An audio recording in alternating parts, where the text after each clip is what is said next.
कथा सुन ली आप लोग, खाली खा खा के 5-5 किलो। ठीक है, देखिए इसमें हेडिंग करिए, ठीक है, पॉलिनोमियल्स, हेडिंग करिए पॉलिनोमियल्स। ठीक है, देखिए इसमें इन जनरल अ फॉर्मल एक्सप्रेशन, अब वही सब चीजें लिखनी है, कुछ नहीं करना है।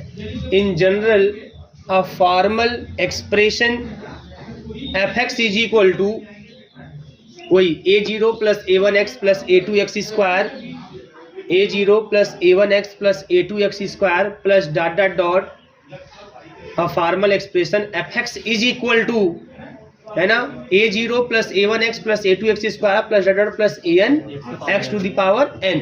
ठीक है ना, आगे लिखिएगा is called a polynomial, is called a polynomial, is called a polynomial and x is the indeterminate. x को क्या बोलते हैं? इनडिटर्मिनेट बोलते हैं पॉलिनोमियल का। एंड x इज, पॉलिनोमियल जिस भी वेरिएबल में होता है उस वेरिएबल को क्या बोलते हैं? Indeterminate.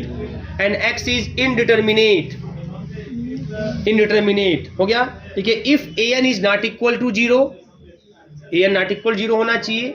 If an is not equal 0 and am,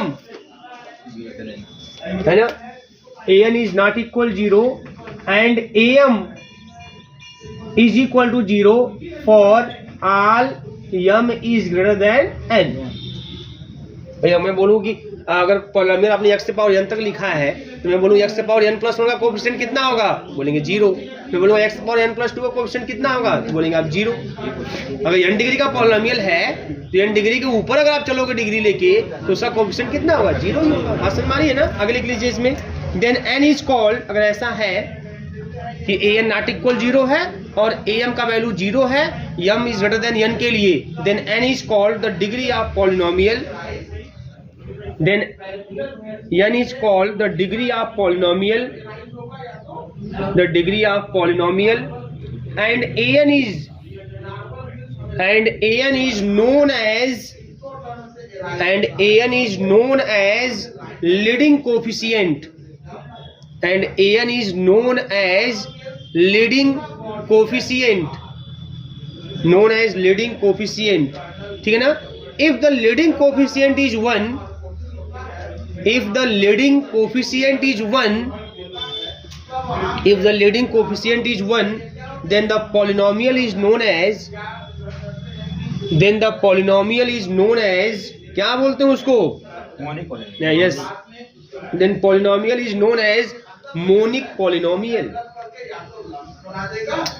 polynomial is known as monic polynomial, monic polynomial। ठीक है बेटा, अब हेडिंग करिए polynomial over ring capital R, polynomial over ring capital R, over ring capital R. मैंने क्या बोला? अब इसमें पॉलिनोमियल ओवर रिंग, किसी पॉलिनोमियल को ओवर रिंग कैपिटल आर कब बोलते हैं?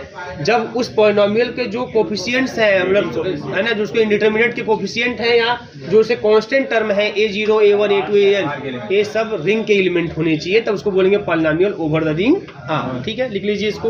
लेट कैपिटल आर, सब कुछ जो बताया उसको वही बारी बारी सब करना है। Let capital R be a ring, be a ring, and small x be an indeterminate, and small x be an indeterminate, and small x be an indeterminate which does not belong to capital R, which does not belong to capital R, then the polynomial of the form, मतलब समझ में आ रहा है नहीं? which does not belong to capital R का मतलब x थोड़ी R का एलिमेंट होगा, जो कोफिशिएंट होंगे, जो कांस्टेंट टर्म होंगे, है ना, वो आपके R के एलिमेंट होंगे। क्या लिखिए? Then the polynomial of the form, वही f x is equal to लिख डालो धड़ाधड़। Then the polynomial of the form f x is equal to a0 plus a1x plus a2x square plus a3x cube. Then the polynomial of the form f(x) is equal to a0 plus a1x plus a2x square plus a dot plus an x to the power n where ai belongs to r, where ai belongs to r, ai belongs to r is called a polynomial, is called a polynomial over a ring, is called a polynomial over a ring capital R। Clear है? बात समझ में आ गई ना? एकदम कोई दिक्कत नहीं होनी चाहिए। Over a ring capital R. मैं तो बोल रहा हूँ अगर आपको पिछली सब कुछ बातें तैयार हैं तो इसको खाली एक बार पढ़ने या सुनने की जरूरत है, उसके बाद आराम से आप एग्जाम में लिख देंगे, कोई समस्या नहीं होनी चाहिए। हेडिंग करिए रिंग ऑफ पॉलिनोमियल्स। अभी तो पॉलिनोमियल ओवर द रिंग हो गया, अब बोलेंगे ring of polynomials, ring of polynomials over a ring capital R, ring of polynomials over a ring capital R, ring of polynomials over a ring capital R. Theorem लिखिए, है ना? Theorem मतलब क्या? वही चीज कि हम लोग क्या यहाँ शो करके दिखाएंगे कि जो polynomial over the ring R होता है, जो polynomial over the ring R होता है, क्या होता है? जस्ट लिखे आप polynomial over the ring R क्या होता है? एक ऐसा पॉलिनोमियल जिसके जो कांस्टेंट टर्म हो वो सब रिंग के एलिमेंट हो। बात समझ में आ रही है? तो polynomial over the ring R होता है ऐसे सभी पॉलिनोमियल का जो सेट बनाएंगे आप, जो ओवर द रिंग आर है ना, वो खुद एक रिंग का फॉर्मेशन करता है, वो खुद एक रिंग का फॉर्मेशन करता है। और इसी सेट, इसी रिंग को हम लोग क्या बोलते हैं? Ring of polynomials over the R. बात समझ में आ रही है? तो वही चीज है, तो उसी को थ्योरम के रूप में लिख देना है। फिर उसके बाद हम वन बाय वन आपको क्लोजर प्रॉपर्टी, एसोसिएटिव प्रॉपर्टी आपके दिखाएंगे, लेकिन आपको जानते हैं आसान है सब कुछ करना, लेकिन हम लिखेंगे, लिखिए पहले थ्योरम लिख लीजिए। द सेट आर एक्स, तो आर एक्स और सब जानते हैं कैसे लिखना है आर एक्स को। वेरी गुड, बहुत तेज है आप लोग, लिख दे रहे हैं तुरंत। The set R X of all polynomials, of all polynomials in indeterminate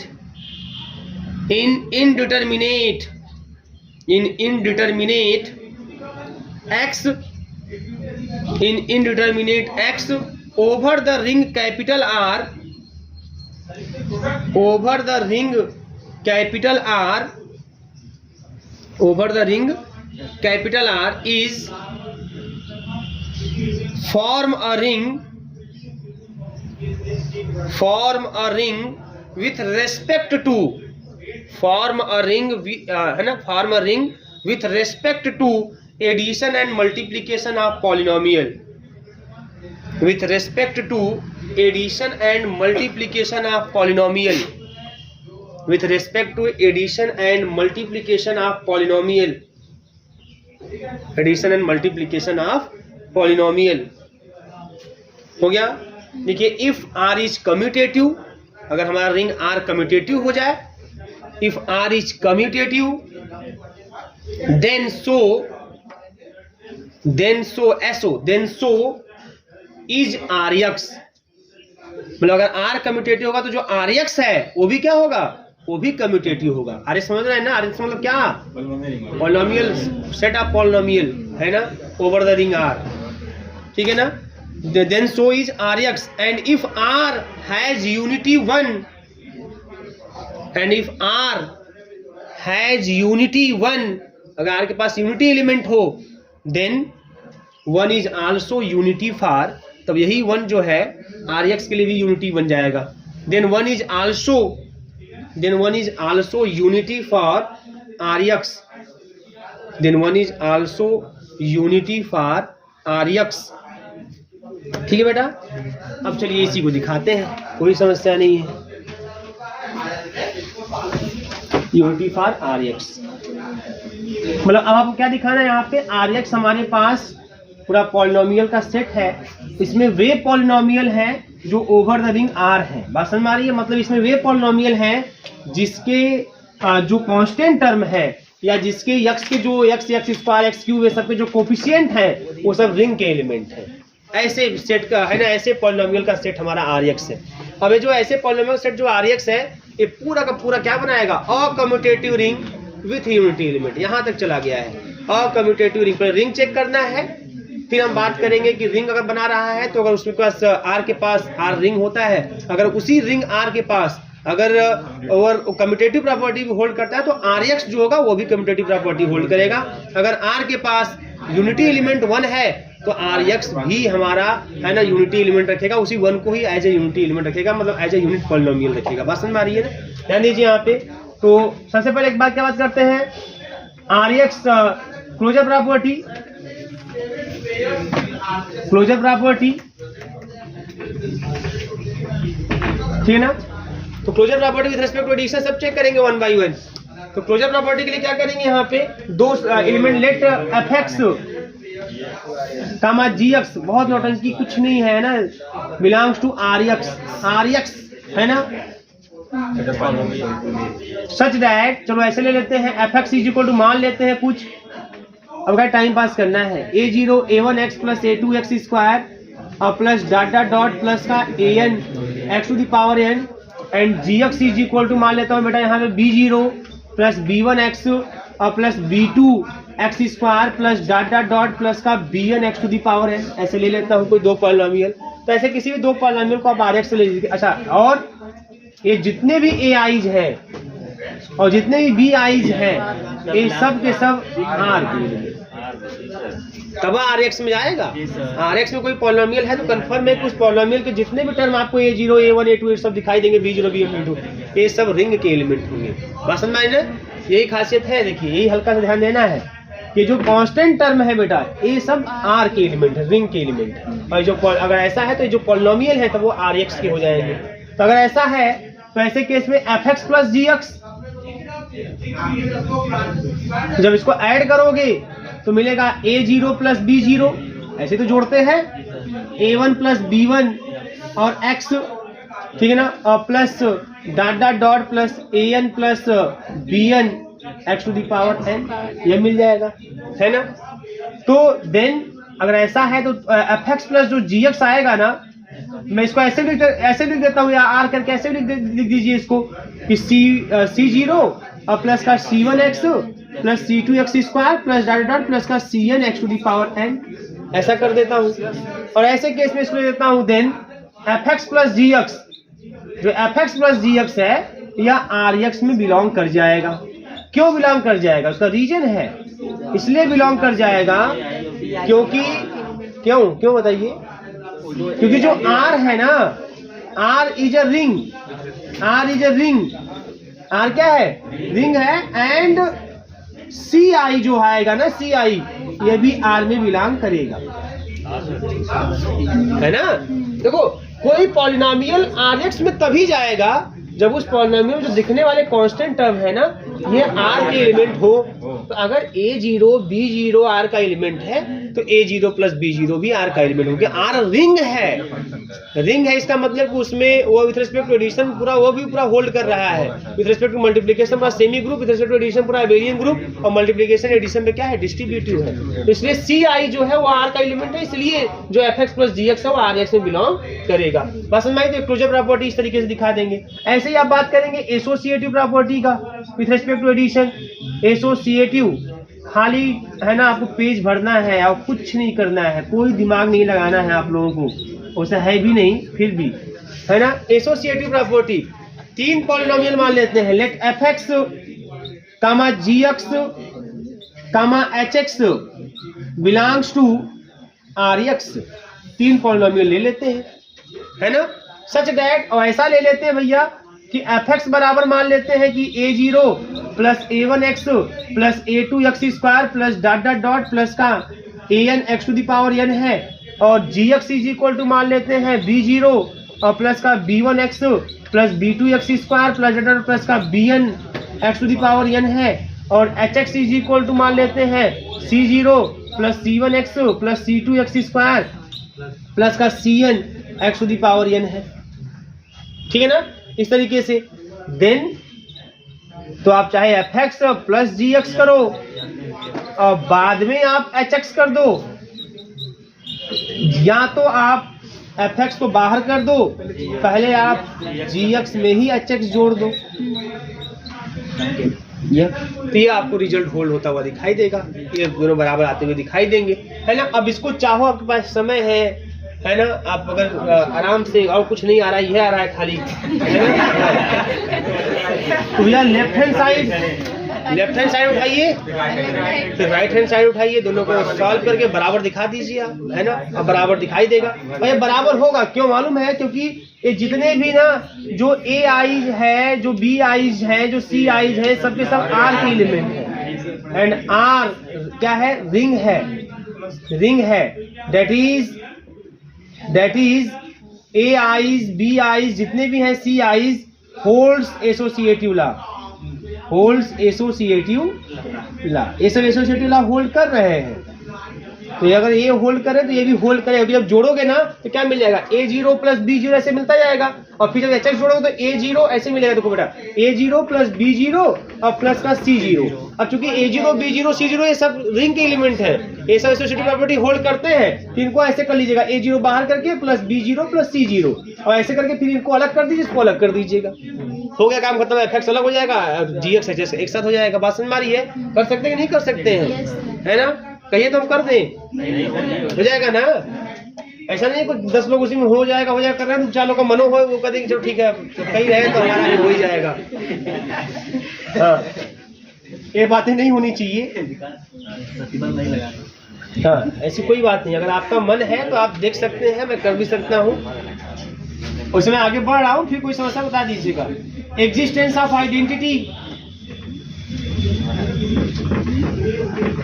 ठीक ना। एग्जिस्टेंस ऑफ आइडेंटिटी, इसकी बात करेंगे तो भैया आइडेंटिटी ग्रुप में क्या मिलने वाला? जीरो पॉलिनोमियल, है ना। Let fx belongs to Rx such that fx is equal to a0 plus a1x plus dot dot plus का an x to the power n। Then तब उसी Rx में देयर एग्जिस्ट क्या? Zero polynomial. उसी Rx में zero polynomial भी exist करेगा।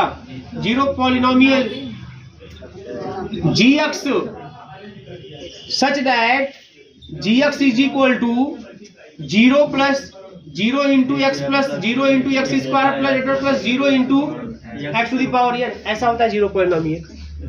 ये होगा उस Rx में, ये उस Rx में होगा, क्योंकि इसमें देखो यह उसी फॉर्म का आ गया कि नहीं? फॉर्म का कौन सा? a0 a1x plus a2 x square से फॉर्म का आ गया। और जो इसमें a0 a1 a2 है, ये सब r के एलिमेंट है कि नहीं है? जीरो है ना, सबका मान जीरो है, और जीरो r का एलिमेंट होता है। रिंग में जीरो तो होगा करता है, सबको पता है। पता है कि नहीं? बताओ, तुम बताओ जी, महसूस लगाइए पूरा है, पता है? ठीक, वेरी गुड। हम तो कहेंगे ऐसा ना गड़बड़ा जाए पूरा। भाई रिंग में तो जीरो एलिमेंट होगा, रिंग है ना, तो जीरो तो उसके पास होगा करेगा। तो इतना हो गया। देन अब जोड़ोगे बेटा, जब fx प्लस gx करोगे, अगर आप fx प्लस का gx, तो fx हमारा हो जाएगा a0 plus a1x plus dot plus का an x to the power n, और इसमें ऐड करेंगे 0 plus 0 into x plus 0 into x square plus dot plus का 0 into x to the power n, और फिर इसको जब ऐड करोगे तो a0 प्लस 0, तो नौटंकी खाली हो रहा है, प्लस का a1 प्लस का 0, और आप लोग नौटंकी करते नहीं, इसलिए आप लोग नहीं कर पाएंगे। ये समस्या है ना। हाँ, जैसे अगर आप लोग मैं दे दूंगा प्रेस कर लीजिए, तो आप लोग नहीं कर पाएंगे, मुझे पता है, क्योंकि आप लोग नौटंकी नहीं करना चाहते, नौटंकी करते हैं आप लोग। an प्लस का 0 और x to the power n, तो यहाँ से हो जाएगा, जब जोड़ोगे तो फिर वही मिलेगा ना, a0 plus a1x plus dot plus का an x to the power n, मतलब हमको मिल जाएगा fx। मतलब आइडेंटिटी एग्जिस्ट कर रहा है किस रूप में? As a zero polynomial. इस Rx में आइडेंटिटी है ना, in the form of zero polynomial, ठीक है ना, विद रिस्पेक्ट टू एडिशन। इसी प्रकार से एग्जिस्टेंस ऑफ इनवर्स। चलिए करिए इतना, तो तक हम इंक की व्यवस्था करते हैं, कहीं मांगते उनते हैं।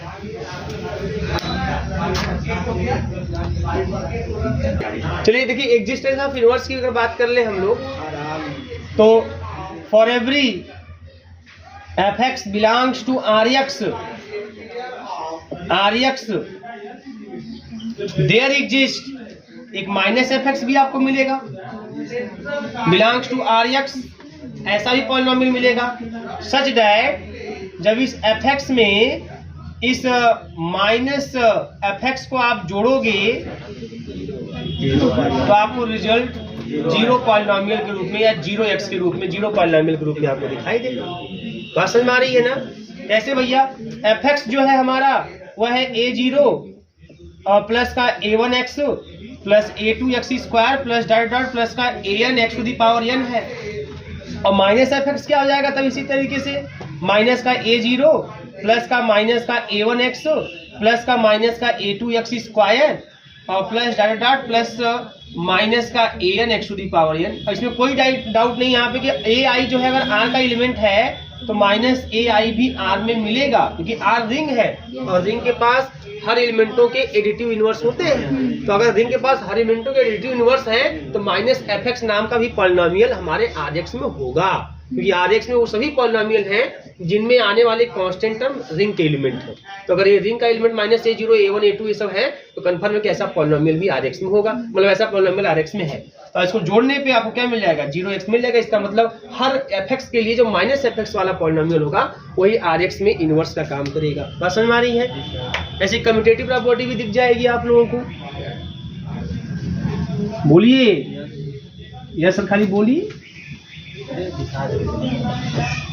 हाँ सर हो जाएगा, ठीक है ना। तो कम्यूटेटिव प्रॉपर्टी वैसे ही दिखा लेंगे आप लोग। कम्यूटेटिव प्रॉपर्टी की अगर बात करें हम लोग तो यहाँ पे भी उसी तरीके से दिखा लेंगे आप कि late f x comma g x belongs to R x, then f x plus g x is equal to g x plus f x आपको दिख जाएगा। ठीक है ना। तो कैसे देखना है तो देख लीजिए यहाँ पे let f x is equal to a zero plus a one x plus dot plus का a n x to the power n, और जितने भी आपके ए आईज है ना ये सब बिलोंग्स टू आर। इसी प्रकार से जी एक्स मान लीजिए b zero plus b one x plus dot dot plus b n x to the power n, जितने भी बी आईज आपको मिलेंगे ये भी आर के ही एलिमेंट है। तो ऐसे केस में जब f x plus g x करोगे, f x plus g x, तो आपको मिल जाएगा a zero plus b zero और प्लस का a one plus b one x और प्लस डॉट डॉट प्लस का a n plus b n और x to the power n. और यहाँ पर अगर a zero plus b zero तो b zero plus a zero भी लिख सकते हैं, क्योंकि देखो ये जो ए आईज बी आई सब रिंग के एलिमेंट है और रिंग जो है with respect to addition commutative property hold करता है, इसलिए कम्यूट करता जाएगा। ये सब कम्यूट करते जाएंगे, B one plus a one हो जाएगा, कम्यूट कर जाएगा यह, है ना, प्लस का b n plus a n और x to the power n commute कर जाएगा। और फिर इसको जो अलग अलग करके लिखेंगे हम लोग तो क्या लिखेंगे, b not b zero plus का b one x plus dot dot plus का b n x to the power n और प्लस का है ना a zero plus a one x plus dot dot plus a n x to the power n. और ऐसे case में हम इसको लिख सकते हैं जी एक्स, इसको लिख सकते हैं एफ एक्स। तो ये चीज आपको दिखाई देगा, कोई नौटंकी नहीं इसमें, ठीक है ना। इसी प्रकार से अब अच्छा इसका मतलब कि जो हमारा आर एक्स है, thus R x form an abelian group with respect to addition, है ना।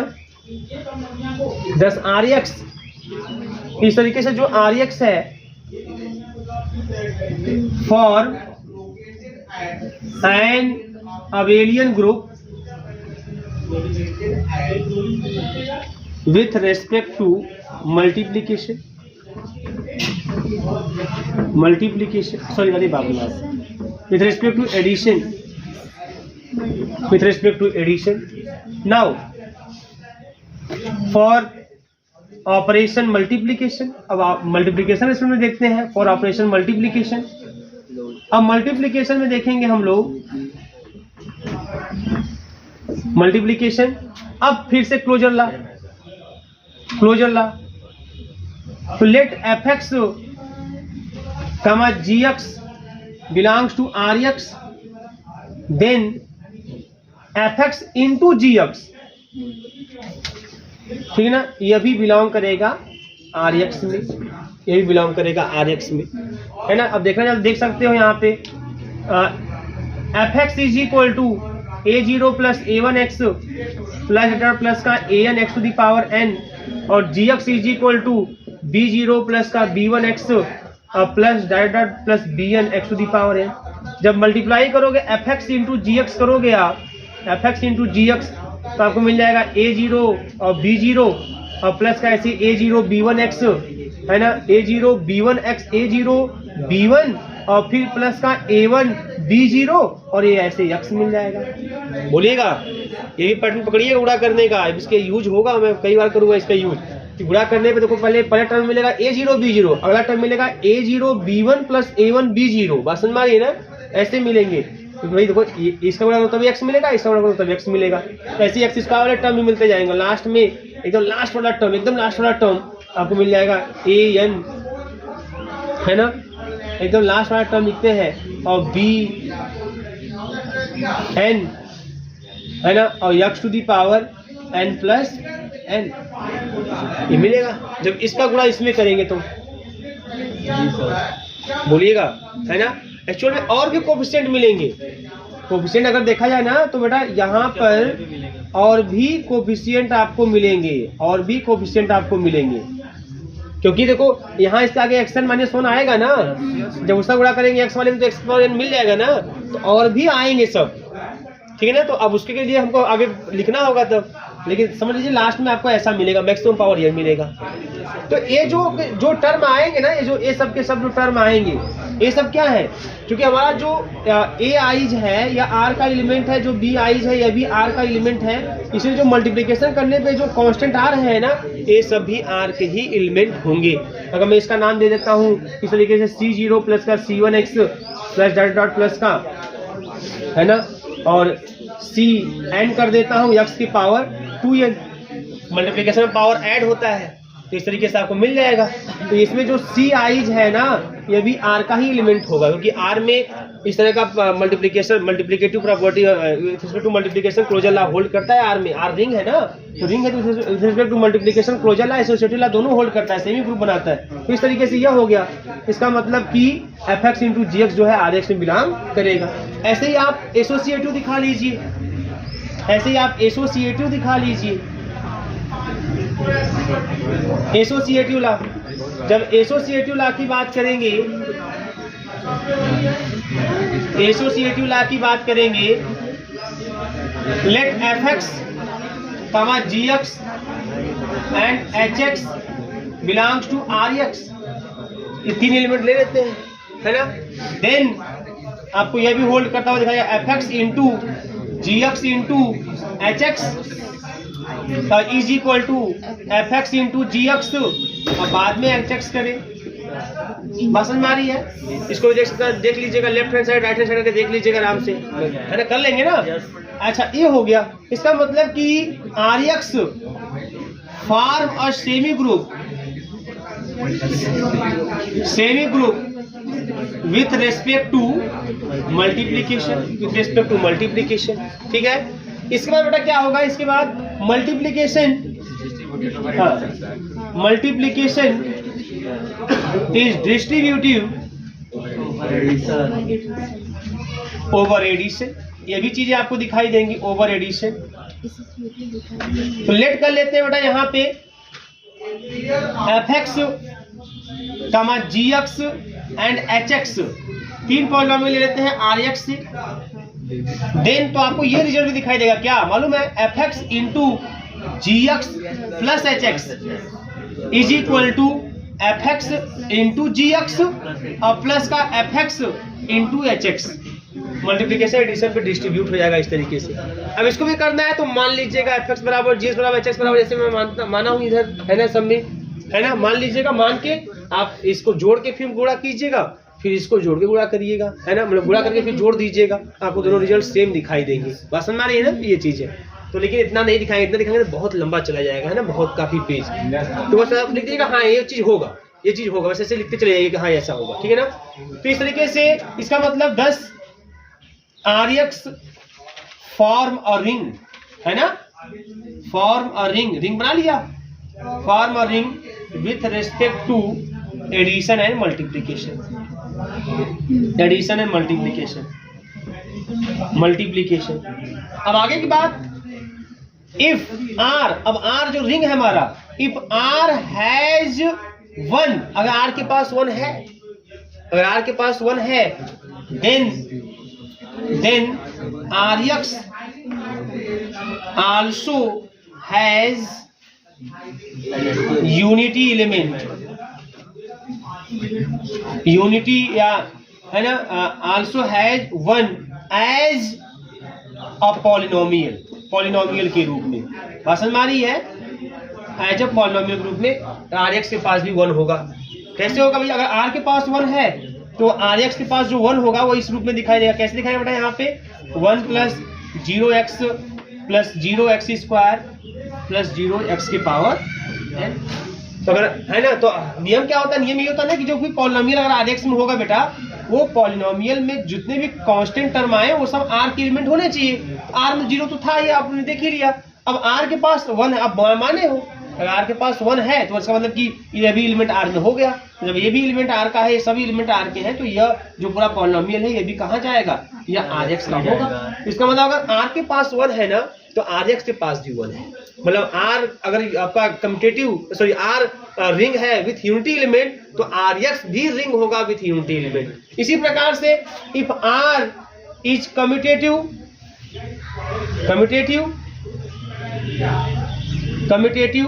देन सो आर एक्स, तब आर एक्स भी होगा। एज कैसे कि अगर कोई भी एफ एक्स और कामा जी एक्स अगर आप आर एक्स में अगर आप लेते हो तो आपको यह दिखाई देगा, then f x into g x बराबर जी एक्स इंटू एफ एक्स दिखाई देगा आपको। बात समझ में आ रही है? ये चीजें होंगी, ये चीज आपको दिखाई देंगी। लेकिन ये कब होल्ड करेगा? ये कब होल्ड? जब आर भी कम्यूटेटिव होगा तब, है ना। आर के पास unit polynomial one as a polynomial कब एग्जिस्ट करेगा? जब आर एक्स के पास, आर एक्स में 1 एज ए पॉलिनोमियल कब एग्जिस्ट करेगा? जब आर के पास भी 1 होगा। तो वही बोला है उसमें कि अगर आर यूनिटी एलिमेंट रखता है और आर अगर कम्यूटेटिव लॉ होल्ड करता है तो आर एक्स भी कम्यूटेटिव लॉ होल्ड करेगा और यूनिटी एलिमेंट 1 रखेगा। इसका मतलब कि तब ऐसी स्थिति में जो आर एक्स है वो बन जाएगा अकम्यूटेटिव रिंग विथ यूनिटी एलिमेंट। क्या जी मास्टर बताओ? मल्टीप्लाई में यहाँ पे मल्टीप्लिकेशन में कम्यूटेटिव लॉ होल्ड करेगा ना यहाँ पे, क्योंकि आर आर आर करेगा तब होगा ये चीज। आर करेगा तो उसमें बोला है कि आप देखिए स्टेटमेंट उसमें लिखा है कि अगर आर कम्यूटेटिव होगा तब आर एक्स कम्यूटेटिव होगा, और आर अगर 1 रखेगा तब आर एक्स भी 1 रखेगा एज ए पॉलिनोमियल। बस यही बातें हैं, नोट कर लीजिए। ये खत्म हुआ इस तरीके से। यह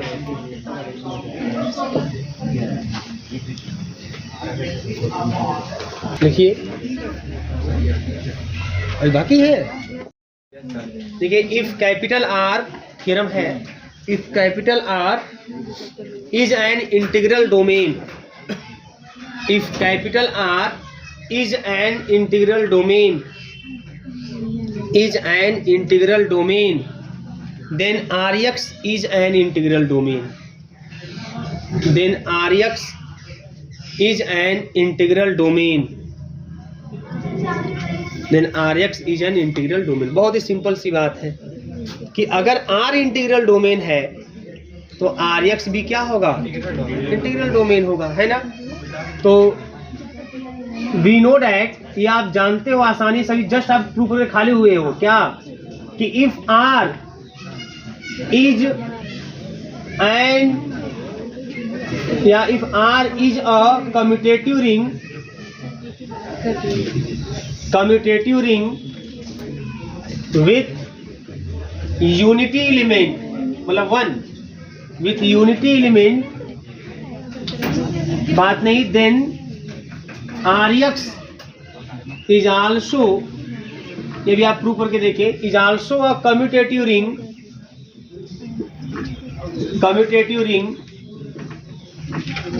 with unity element,